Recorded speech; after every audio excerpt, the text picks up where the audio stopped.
Welcome to the Wheel of Time Diaries. I'm your host, King Crusoe. You can call me KC, and today is the opening episode, the very first one for Crossroads of Twilight, Book 10 in the Wheel of Time, the much dreaded, much loathed, much maligned book of the series.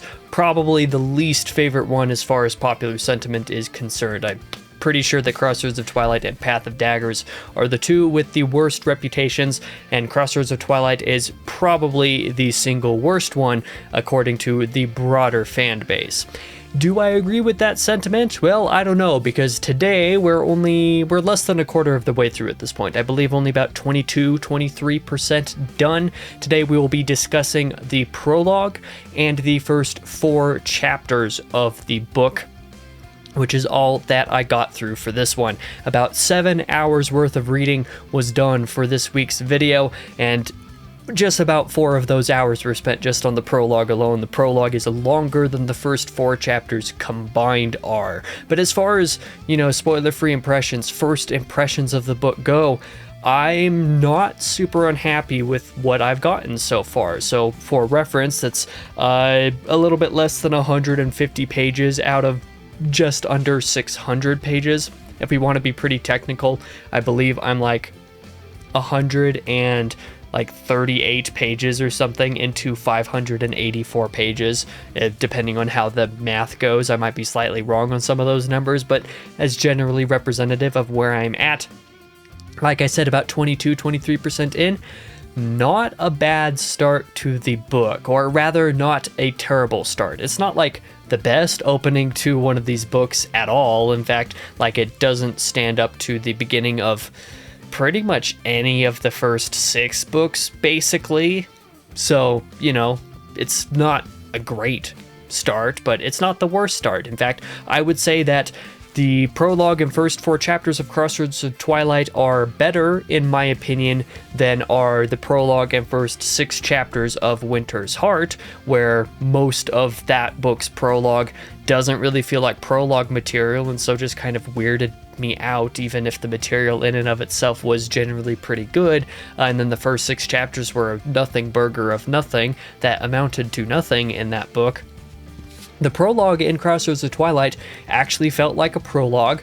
There were several scenes in there, and just about all of them were probably a little bit longer than they strictly needed to be. That's the only trend that I've noticed about Crossroads of Twilight so far, is just kind of bloat. Like, the 140-ish pages that I've read up to this point are probably possible to be done in 115 pages or less, so there's a good bit of bloat here, but it's not the worst. I'm kind of used to Robert Jordan's slow-paced kind of stuff, and I don't mind it really for the most part, as long as it actually means something. And as far as the prologue is concerned, like I was saying, all of the scenes felt like prologue-worthy scenes. They weren't directly main story POVs, so I wasn't off-put by the way anything was structured in there. And then the first 4 chapters as well kind of followed a pretty similar thing, where I might have been disappointed about how that particular plotline ended in Winter's Heart, because it didn't complete the climax in that arc. And although I'm a little bit surprised by where particularly that plotline is here, where it started, and also where it is at kind of geographically, kind of in a sense, I'm into it. I'm into what Jordan is trying to do here, and I get it. I get what's being lined up here, and it feels like the beginning of a plot. So, the climax of Book 9 just wasn't complete. That annoys me, but here it feels like a proper beginning. Things are being set up, and first 4 chapters are also pretty much representative of the prologue in that kind of bloat way that I was saying. Like I said, a lot of these 140-ish pages could have been shortened. You could have shortened this by probably 30, 35 pages, and you wouldn't have really lost anything. But in the grand scheme of things, I wasn't super unhappy. I enjoyed what was here, and I felt like I was actually getting something out of it, as opposed to chapters 1 through 6 of Winter's Heart, where you took what was the climax of Path of Daggers for that particular plot line, took it 2 steps forward, and then just dropped that entire plot for the book. This here feels like this plotline is going to continue in more of this book. If it doesn't, I would be very surprised. and also probably pretty upset. So we'll see what happens there. It wouldn't be unlike Jordan to do something that upset me. But the first 4 chapters, they felt like they were actually trying to do something, and like they were trying to say something to a degree as well. You're kind of getting that plot line it lined up kind of on a timeline sense with at least one of the other plot lines, with Rand's major plot line as well, and that kind of helped some things out.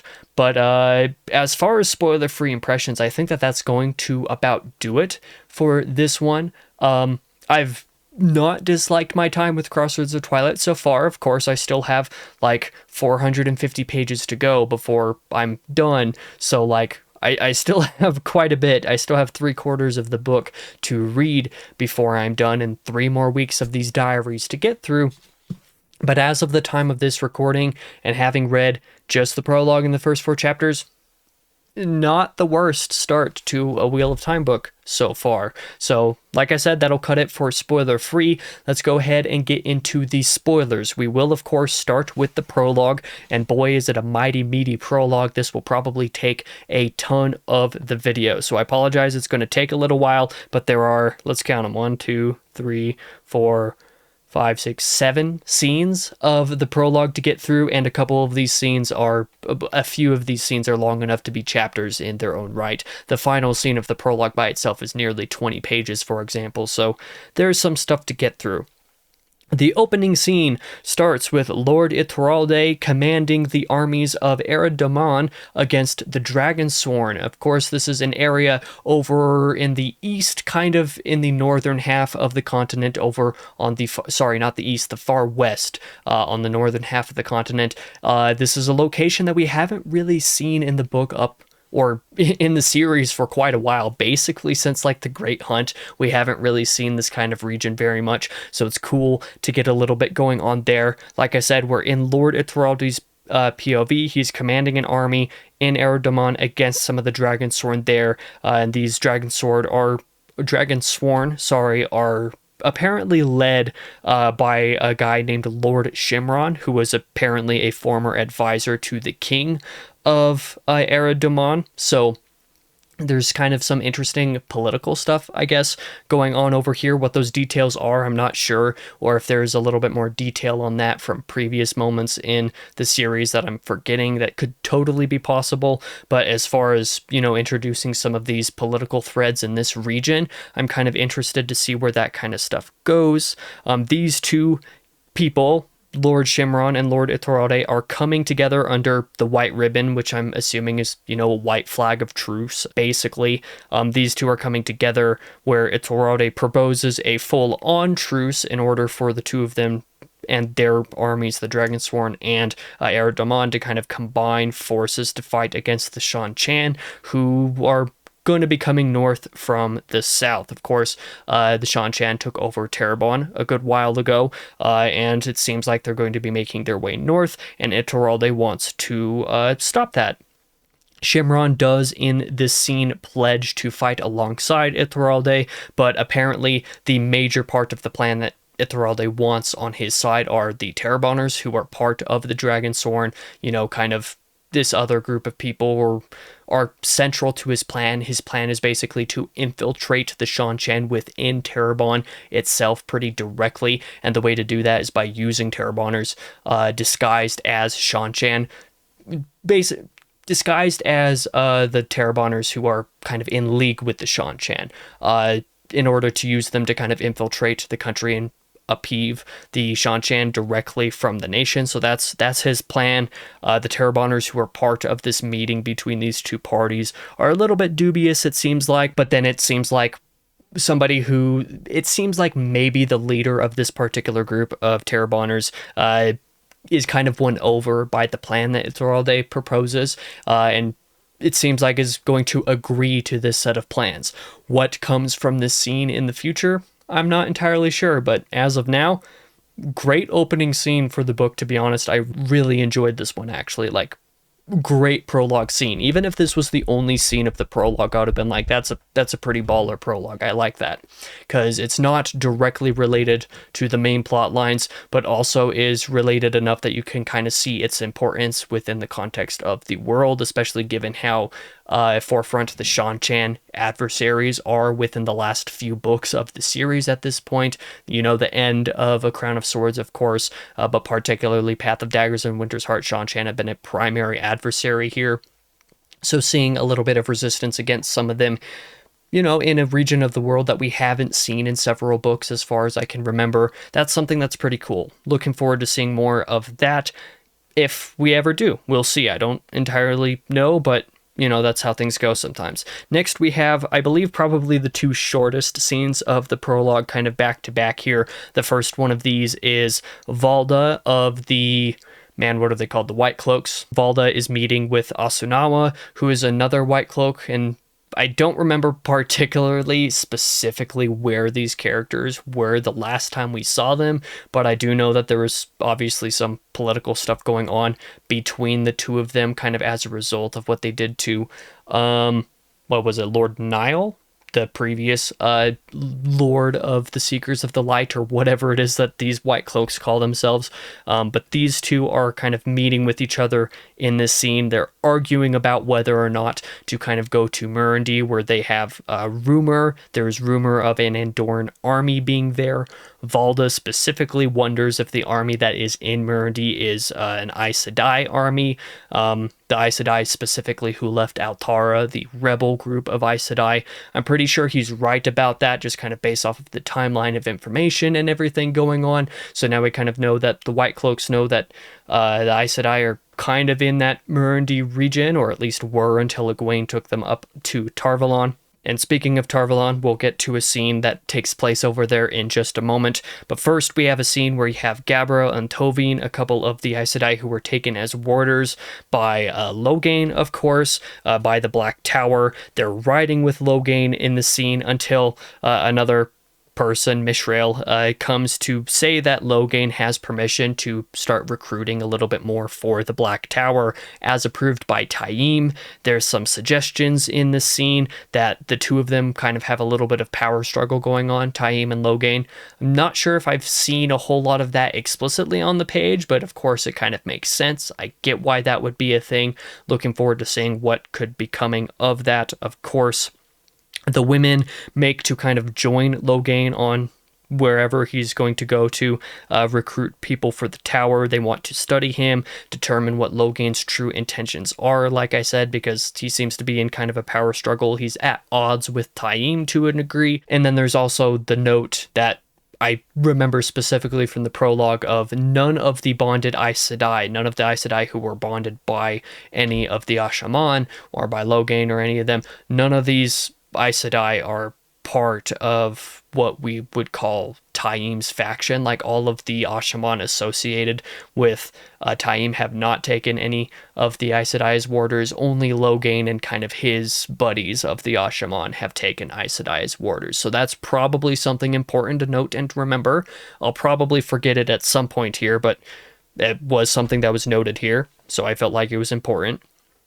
Anyway, we do come back around to that White Tower Tarvalon scene that I mentioned earlier. We have a POV from Yukiri, who is walking about the White Tower with, how is her name pronounced? I don't even know. Maidani or something like that. One of the rebel Aes Sedai who was sent back to the White Tower to kind of sow discord and spread the rumor that the Red Aes Sedai, that the Red Aja is basically responsible for people like Logain coming to power, of course, kind of using that as a political maneuver. Yukiri is talking with Miidani, discussing who may or may not be Black Aja within the tower. It's kind of already been revealed at this point that Atuan, who is at the tower, and then of course like Galina and Tamael outside of the tower, all three of these characters are of the Black Aja.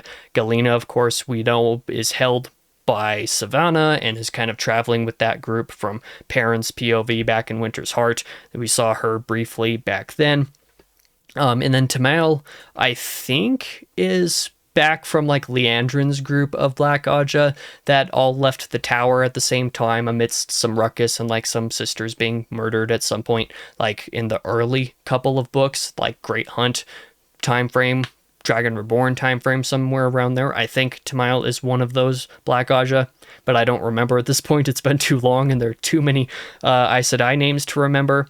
But you have kind of this discussion going on, determining or discussing who could or could not be Black Aja within the tower. That's the point of what's going on here. At some point in the scene, you do have Cian come to talk to you, Kiri, about some secret information between like sitters of the various Ajas and what's kind of going on between there.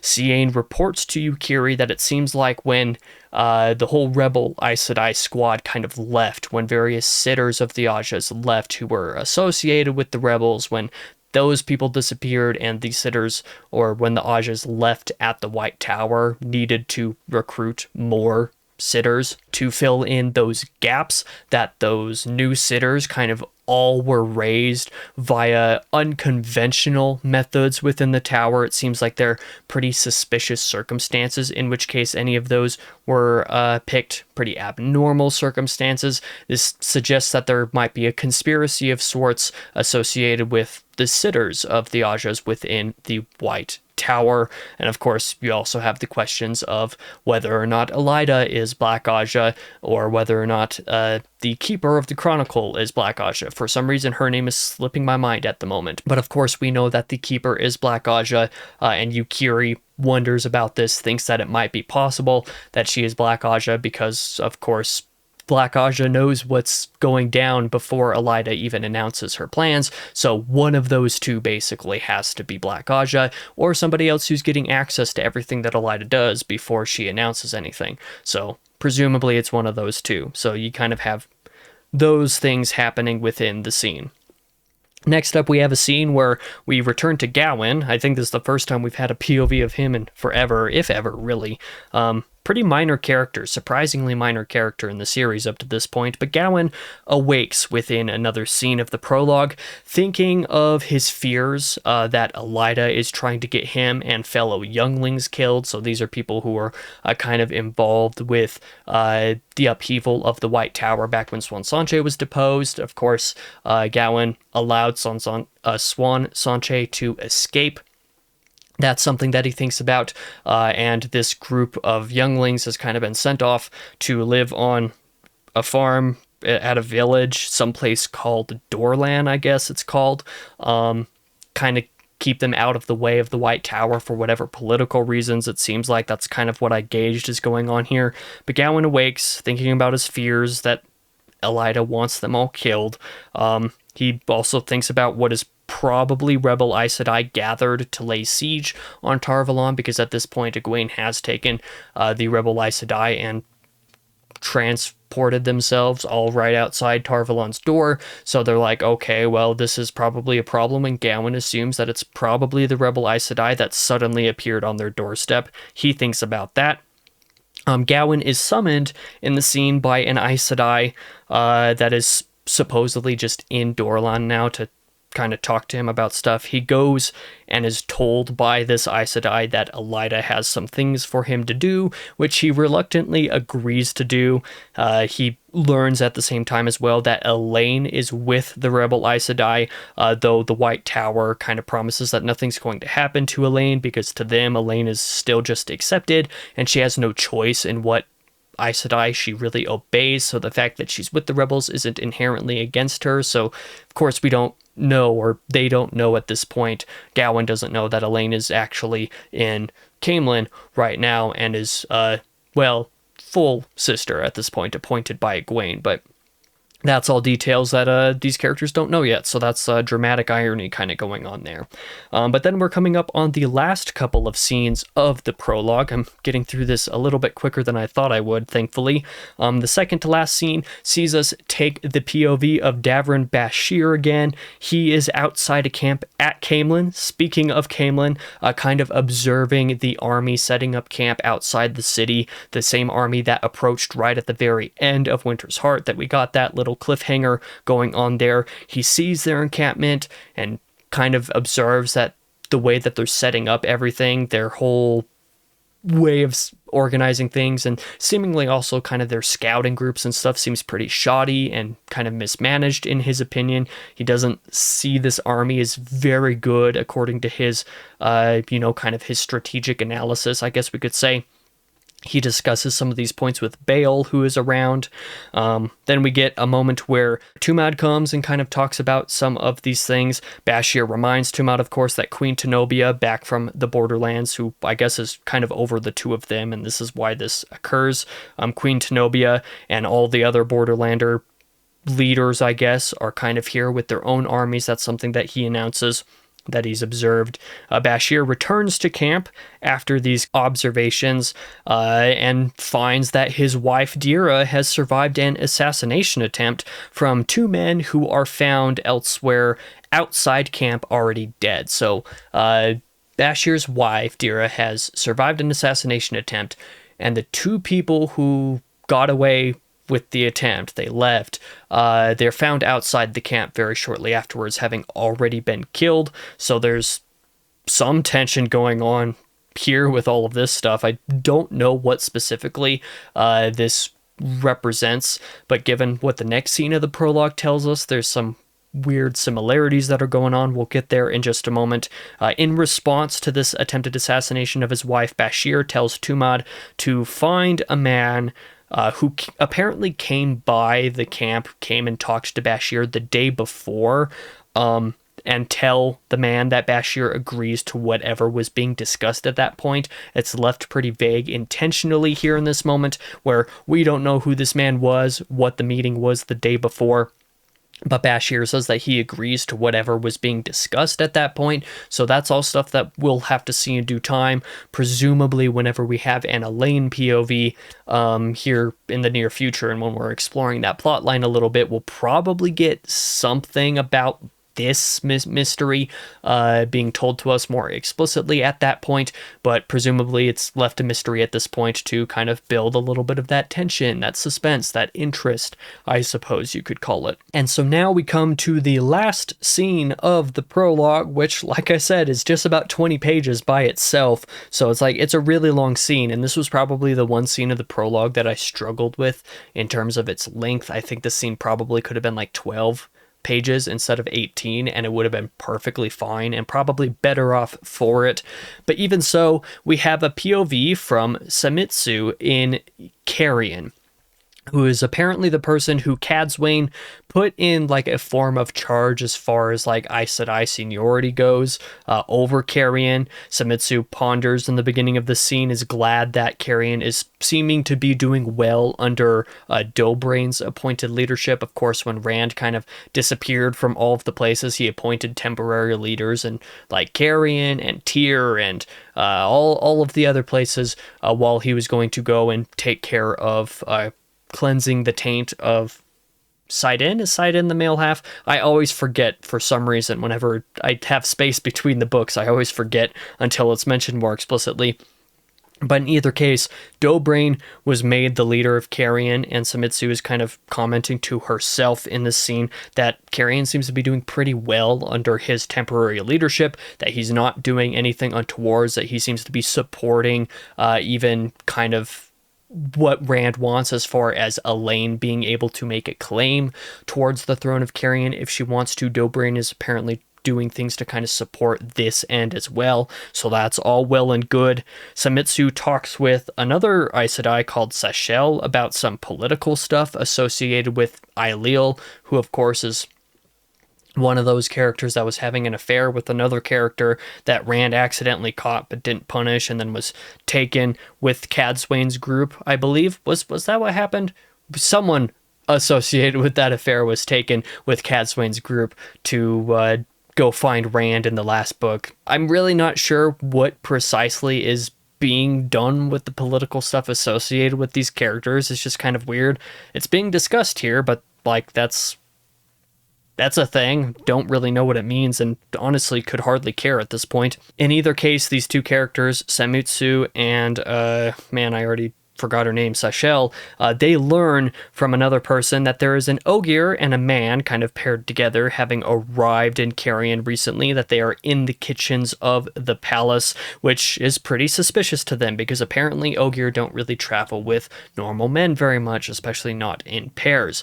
So they go to investigate. They learn that it is in fact Loyal and Carlden, who is one of the Ashaman, that these two are in the kitchens, and it seems like they've been tasked with something pretty important that they aren't really revealing at this point. I'm not entirely sure what's going on here. It's nice to have Loyal back in the series again, because I'd basically forgotten all about him over the last couple books, just stopped existing basically, and we haven't seen him since. So this is the first time we've seen him in, I don't even know how long. It's been a little while. But these two characters are back. They've obviously been fulfilling some sort of commitment that I don't think I know what it is at this point. Maybe I do and have totally forgotten. It would not be unlike me to have forgotten something like that. But they're not revealing it in this scene to Samitsu or Sachel in either case. A serving woman also barges into this conversation, comes into the kitchen, lamenting about Dobrain having been assassinated, which is a pretty big thing to happen. They all go to him, this group, Loyal, Carlden, you have Samitsu and Sachel as well, obviously. They go to check on Dobrain, and while he's, lying in a pool of blood and he's just about dead, Samitsu, who's apparently like one of the best healers around, one of the best Aes Sedai healers that you could be. She notices that there is a spark of life within Dobrain. He has that spark of life, so she has to run this kind of balancing act of how much that she can actually heal him. We get a little bit of, I guess, the mechanics of healing in this scene, where it's explained that the healing doesn't really drain the power of the Aes Sedai doing the healing very much. It's the power, the strength of the body being healed that has to do it. So if a body is like super weak, if you have someone like Dobrain who's like barely alive, if you heal him completely to full health, there's not enough strength in his body to actually accommodate for that healing, and so he'll die anyway. But of course, if you don't heal him enough, he'll probably like drown in his own blood in his lungs or something like that. In the case of Dobrain specifically, that's what would happen. So Samitsu has to do this balancing act of healing him just enough that he'll survive, but not overdoing it so that he can still actually gain strength to heal himself the rest of the way, because if she were to heal him completely, he wouldn't survive because his body doesn't have enough strength right now to be able to accommodate for that. I didn't know that's how any of the healing worked in the series, but it's cool to get a little bit of that explanation. It expands, I guess, the magical world of the world in an enjoyable and honestly pretty organic way. I really liked that about this scene. Either way, a forged note is also found kind of in association with the event that is supposedly from Dobrain, but seems like it's forged. Somebody who knew Dobrain's hand or could imitate it pretty well, or maybe, I don't know, this is a random personal theory. I don't think this was said in the chapter. Maybe the chance that Dobrain was kind of forced to write it before his attempted assassination or something like that. I don't know. But the note suggests something else. It suggests another thing that Loyal knows about and is, again, still kind of keeping secret. But then another woman enters here at the very end of the scene, saying that there are Aes Sedai approaching the palace in the company of Loghain. So you have that thing kind of rearing its head in Carrion now. So you have a lot of like surprising amount of interconnectivity with the prologue, kind of just going between all the various scenes that are happening. You have that stuff over in the west with Lord of Toralde and the Shan Chan and whatnot, but like that's mostly disconnected from the rest of the prologue, but like it's still connected enough with the main goings on of the world that I get where it's coming from. But then you have like the White Cloak stuff and talking about wanting to investigate an army in Murundi, which is probably the Aes Sedai army that just hopped over to Tarvalon, and having a scene in Tarvalon with a couple of people trying to, determine Black Aja, stuff like that going on. You obviously have that scene with Gabriel and Tovin kind of riding with Loghain and going with him to go do some recruiting for the tower, and now suddenly Loghain is over here in Carrion, or approaching Carrion with some Aes Sedai with him, and they're going to be doing something around here. But in this entire scene of Carrion, you have an assassination attempt on Dobrain happen, which kind of reflects that pretty similar assassination attempt that happened on Bashir's wife, wherever that army is. I don't actually know where that army is. Camelin, that's where it is. I just forgotten. Sorry. So many details to keep track of, you kind of forget unless you write things down. It's something that I've discovered in the last handful of books of this series, but in either case, there's a surprising amount of interconnectivity kind of hopping between different places where one scene is kind of reflecting what another scene is doing. There's similarities between them, or the locations are kind of hopping back and forth, and you're seeing where certain things are connecting to each other. And honestly, I just found that to be pretty fun. It was enjoyable. I enjoyed reading the prologue. Like I said, there were moments of it that were perhaps a little bit longer than they needed to be. The Sumitsu POV was definitely a handful of pages longer than it strictly needed to be. You could have had this prologue, instead of being 70 pages, it could have been like 55 pages or something like that, maximum 60, and you would not really have lost anything of note, anything that I didn't just explain to you that happened. So like there's a little bit of bloat going on in this book that I'm noticing, bloat in kind of that way that like Lord of Chaos had bloat, where I'm not super upset about it, but it is noticeable even still. But we'll see kind of how things go on. The first 4 chapters have more of that going on. Speaking of the first 4 chapters, we might as well just jump into them. For now, we will talk about chapters 1 through 3, which are Matt, Cawthon POVs, kind of continuing on from where Winter's Heart left off in accordance with this storyline, and was material that I actually kind of enjoyed reading a little bit. Chapter 4 is also related to this plotline a little bit. It's still in the south. It's in Ebu Dar. It's in this region, kind of with some of that stuff going on, but it's a different POV. We'll get there, of course, in due time. So to talk about the first 3 chapters, Chapter 1 sees Matt overlooking Ebu Dar apparently about 6 nights since the group's escape from the city. I was pretty confused and also actually a little bit upset about this decision opening the book here. Like, this is 6 nights later. Why not just show the rest of the climax like we didn't get at the end of Winter's Heart? But to be fair, in Chapter 1, you do actually have a brief little flashback sequence for a couple of pages, maybe a page, I don't remember how long, but you have a short little flashback sequence that kind of goes back to a particular moment of the escape of the city that kind of wrapped that well enough in a way that, like, I'm not really that upset about anymore. I do wish that the climax of this plot line in Winter's Heart didn't just, stop in the middle of it. I would have liked for that to actually continue all the way through, but the way that this first chapter kind of addresses that here doesn't bother me that much, so I kind of liked that. Of course, like I said, you have Matt overlooking Ebu Dar 6 nights since their escape, kind of wondering and pondering about the Athenian Mier and kind of their escape, the attempted escape of some of them. He also feels guilty about all of the people who kind of died implicitly in some kind of skirmish that happened in the city, presumably by some sort of distraction that was being caused, of course, to kind of abet and aid Matt and everybody else's escape. So he feels guilty for the people who have probably all died implicitly by his own hand. He also wonders a little bit about the way that they were able to escape and the fact that there's been no really serious alarm that has been raised about Tuon's disappearance. Of course, Tuon has disappeared. They kidnapped her at the very end of Winter's Heart, of course. So Matt's like, why isn't anybody alarmed by this? Why isn't there any search parties for this or something like that? And some of the others within the party, like Egan in particular, kind of insist to Matt,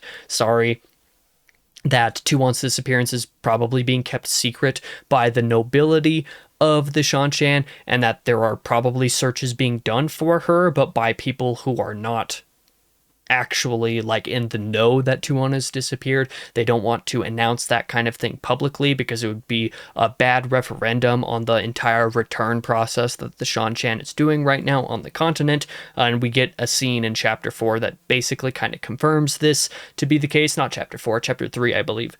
But in either case, at the end of the chapter and the start of Chapter 2, this whole bridge here, we have Matt and Egianin and Noel, who are the people who are overlooking the city, basically. They return to Valen Luca's traveling show, which is, of course, the means that Matt intended to use, or kind of wanted to use, to leave Ebu Dar, to kind of leave the region, since leaving by boat is clearly not going to work. It wasn't going to work in Winter's Heart and would work even less now. And of course, we'll see a little bit of the details of why that is in chapter 4. But they return to the traveling show. There's some disguise stuff going on. Valen Luca knows what's going on with the entire group. He apparently knows the truth of everything, which is kind of strange that he would allow all of this to be going down. But in either case, he knows the truth of everything that's going down with these characters. But various of them are kind of disguised. Like Agianan in particular is wearing a wig to disguise herself because, being of the blood, even though she is low blood, she is bald. And in Seanchan culture, being bald suggests that you are of the blood, that you are this noble royal descent to some degree, that you serve a high purpose. And she wants to hide that. She doesn't want people to know her, to recognize her. If Seanchan come looking, they don't want to recognize her. Once they get back to Luca's traveling show, they are warned by a couple of the other people there, a couple of the other performers, I think, that there are some actually Seanchan in the traveling show right now, that they are speaking to Luca. Matt goes to kind of eavesdrop on them. He wants to eavesdrop on them to see if anybody's suspicious of any of the group they're hiding amongst the show. But apparently, the investigating, they get there right as the Seanchan are leaving. Even though Agianan recognized the person who was talking with Luca directly in there, nothing really comes of that aside from the fact that they were just discussing with Luca about horses and stuff. The Seanchan need horses and whatnot to travel to kind of, open up their terrain, I guess, to be able to travel between places, probably for trade purposes, to make stakes on claims of land and whatever other kind of technical jargon and nonsense. But they were kind of coming to talk to Luca because Luca has had up to this point kind of an exception note that he's allowed to keep his horses for the circus and things that are going on here, and in order for him to be able to travel as well. And for now he is able to still travel.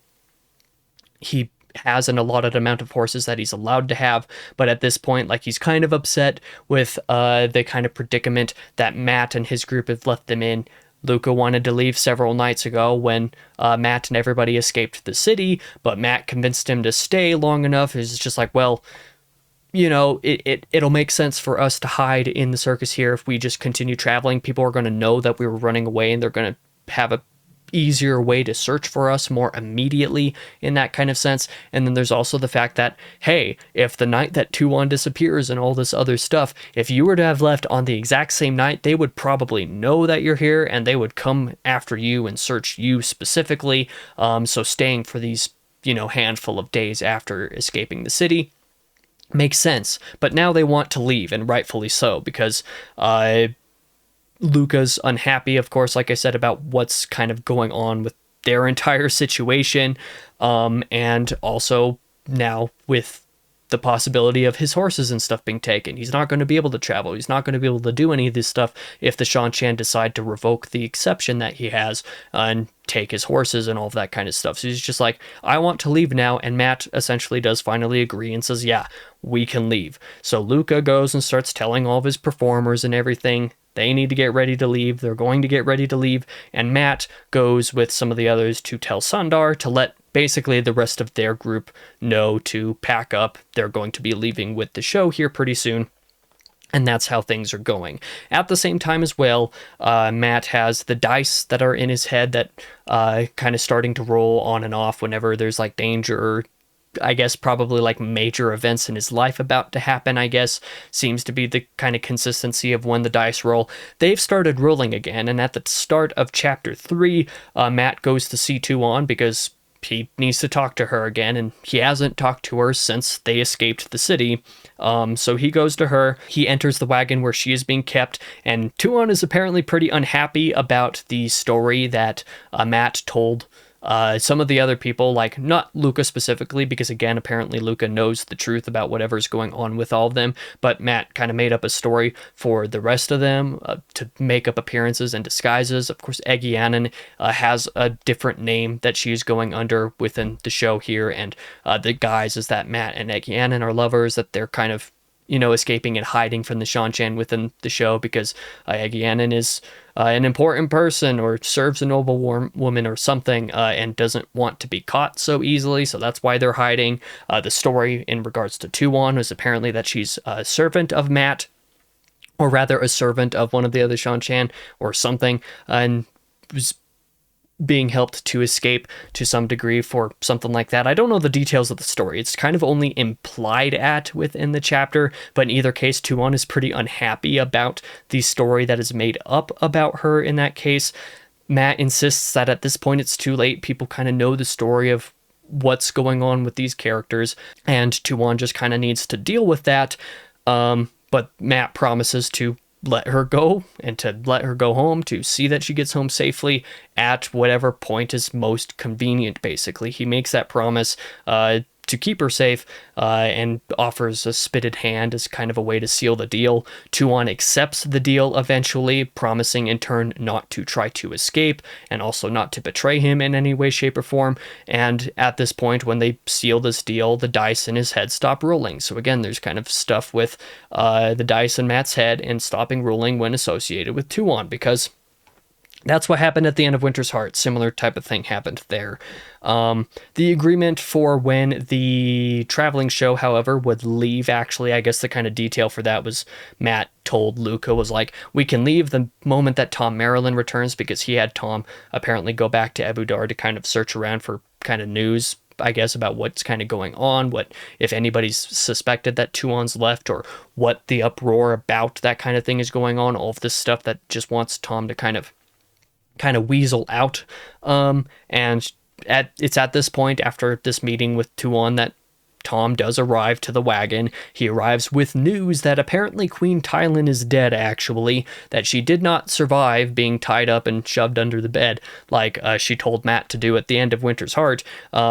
She had her head ripped off by a golem, so that's not fantastic. She's dead now. Her funeral is going to be happening at the same time as her son's coronation. So that's something that happens.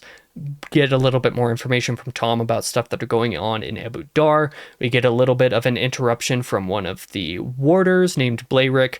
He enters to tell Mat that Jolene needs to talk to him, that it's not something that can wait. So Mat goes with Blarick to go see the Aes Sedai and the Soldam, who are all kind of shacked up in a wagon together. Apparently this is pretty contentious and something that he needs to figure out other accommodations for at some point here. But in either case, Jolene says to Mat that they need to go through Abu Dar and take a boat away, that they need to not go north, that it's not a good idea, that it's not safe going that direction, and Mat can't possibly see or understand why that could be the case. He asks Jolene, why are you so insistent about this? And Jolene cites that somebody has been using the power, like an immense amount of the power, somewhere in the approximate direction that they're going to be heading. Mat asks for clarification. It's just like, well, how far away is this? And they're like, well, it's pretty far away, but it's an immense amount of power still. Of course, we know that this is Rand and Nynaeve cleansing the taint on Sidon. So, like, we know what's going on. Cool for this to kind of line up and actually match these storylines together as far as like a timeline here is concerned. So we get that. Jolene is like, we can't go this direction because of whoever's channeling that much of the power. That is not good. But Mat's like, well, it's far away, so our plans don't change. So, you know. Anyway, that is going to be the end of chapters 1 to 3. We now have chapter 4, which again is still kind of in this Abu Dar region and still associated with the Shan-Chan specifically, but it is a different POV. It is the POV of Furyk Carid, who I can't remember if we've had a POV from him before. Did we have a POV from Carid back in like Path of Daggers during like the climax when all of that climactic sequence, that battle was happening with Rand? I don't remember for sure. I feel like I recognize the name, however, but in either case, we are in his POV. He is, of course, with the Death Watch Guard, and in the beginning of chapter 4, he is contemplating, about what could have happened to Tuon. Confirms the suspicions that Mat was being told by other characters, of course, and at this point, this scene is 9 days after Tuon disappeared, so 9 days after Mat and everybody left Abu Dar, 9 days after they escaped the city. Furyk contemplates what could have happened to Tuon. He also thinks about kind of what I suggested earlier about how there are various people searching all over the place in the city for something that they don't actually know that they're looking for. It's because they're looking for Tuon, but they don't know that they're looking for Tuon. But searches are being done in Ebudar anyway.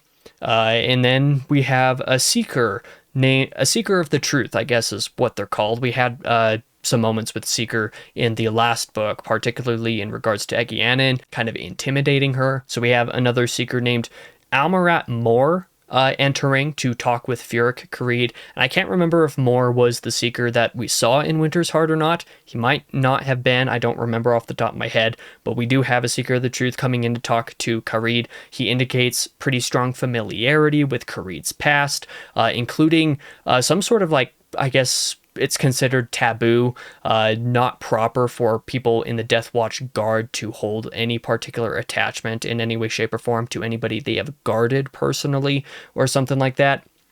But more indicates that he knows that Karede has some sort of closeness to Tuon, that he is requested to be put in Tuon's personal service many times and been put there. That one time when he helped save Tuon, that Tuon gave him a doll that was kind of representative, like, hey, you saved my life, now take this doll to help protect yours. And apparently Karede kept the doll for a long time, which again, kind of indicating a sort of implicit bond there is something that, like I said, seems to be pretty taboo for the Death Watch guards. So that's not something that he should be doing. But again, more indicates that he knows that this is all the case. Interesting to note, I'm not entirely sure what all that means, but theoretically, it'll become a sort of important point for that character at some point here in the future. But Moore also reveals knowledge in this scene of a lot of the individual pieces of what happened the night that Tuon disappeared, such as the fact that it was the same night that Tylan was found, or the same night that Tylan died, the same night that Matt disappeared, the same night that Egianin disappeared, and took with her a couple of Damane and a few Soldam, and that some of these characters, like the Soldam in particular, have some connection to High Lady Suroth for whatever reason. So he's kind of putting together some things, just like, doesn't this all seem suspicious? We should probably investigate this. So we're getting the fact that some of the Shan-Chan are maybe going to be following this trail a little bit. And speaking of following the trail, we do have Moore actually leaving the scene, and then Karede kind of going to make preparations to search for Tuon. He's making it a personal point, like, I'm going to search for her, I'm going to find her. And so he goes out and meets a large bunch of the Death Watch Guard outside the city, and they're joined by a pretty surprising amount of like Ogier, like, I can't remember if it was like a couple dozen Ogier or something like that. And then they also have several Damane and Soldam with them to help in their search. They're going to be going in a, I guess, the vaguely like kind of northeast direction. But with 10 days head start, they know that they have a lot to search and probably a little chance of finding them, but that they're going to follow whatever lead they have to try to find Matt and Tuon and whoever might be associated with them. So that is where Chapter 4 ends, and the end of the reading for this week. I'm surprised that this recording is as relatively short as it is, considering how long the prologue was, but I guess, all things considered, the amount of reading that I covered this week is pretty small in comparison to the last, 8 diaries for, Path of Daggers and Winter's Heart. But kind of like I said at the beginning, I'm not unimpressed by Crossroads of Twilight so far. I'm not disliking it, but I also know that I'm getting right into Perrin POV for the next handful of chapters here, so maybe that'll change my mind, but I'm pretty sure after the Perrin POV we're going to be getting back to Caemlyn stuff, if my brief little scan ahead was anything to go by. But I believe that next week's diary is going to be covering a huge chunk of the book. Like, this week was only 22% of the book or something like that, but by the time I am done with my reading for next week, I'm going to be more than halfway through, for example. I believe in order to get through what I plan to get through, I'm going to be reading up to chapter 16. So I believe next week will be chapters 5 through 15, which combined take up nearly 200 pages. So like I'll be over halfway through the book by the time I'm done with that. This next section is going to be long. Next week's diary is probably going to be pretty long in that case, but given that it's only a couple POVs, maybe it'll be a little bit shorter. I don't know. We'll see how much happens in Baron's timeline, I guess. But in either case, that's the end of this first diary video. I'm strangely enough kind of looking forward to continue. At the time of recording this, and this is something I should probably note at this point, at the time of recording, I'm doing this like ahead of time, actually. I'm doing this like an entire week ahead of when this video will actually be coming out, and the plan is for the next few diaries, probably the next 2 diaries, you know, the second and third one for the book, to be done probably by the time this video is actually releasing, as far as like getting all that reading done and getting the videos done. Probably won't happen quite that well, but that's basically the plan. I'm getting through this book a little bit early, getting through that reading process a little bit ahead of time to have the diaries done, because halfway through the month, I guess at the time of this video's release, will probably be September 4th if I'm not mistaken. Next week on the 11th will be episode 2. On the 12th, so next Friday, is when I'm going to be getting nose surgery to get like a deviated septum and stuff, crooked nose, get fixed a little bit. So for like a week after that point, I'm going to be making a point to not even plan to record anything, because I don't know how precisely the recovery process for that surgery is going to go. So I'm just getting a lot of stuff done ahead of time, hence why I'm reading this quicker. I'm going to have probably most of, if not all of these diaries done before the second diary comes out. So I apologize if there's anything in episodes 3 or 4 for this that don't reflect something that I learned from the comments of the first episode or 2. It's because I'm doing this all ahead of time. I apologize, but that's just kind of the way things have lined out. The end of August and early September is just a crazy period for me right now as far as like time involved with recording and whatnot. It's, like I said, just the way that things go. That's when my surgery is halfway through the month, so I'm just getting a lot of stuff done ahead of time to make sure that that surgery doesn't get in the way of video releases, so that things can still happen, and so that I can take some time off necessitated by that surgery without it, you know, like I said, cutting into the video schedule. But either way, that'll do it for this diary. Thank you so much for watching. If you did, like I said, I'm not unhappy with the book so far. I'm kind of looking forward to continuing. We'll see how next week's diary goes, because there's gonna be quite a bit of parent POV to get through. We'll see what happens. Thank you one final time for watching. I really appreciate it. For now, I have been your host, King Crusoe. You can call me KC, and I hope to see you guys in next week's diary.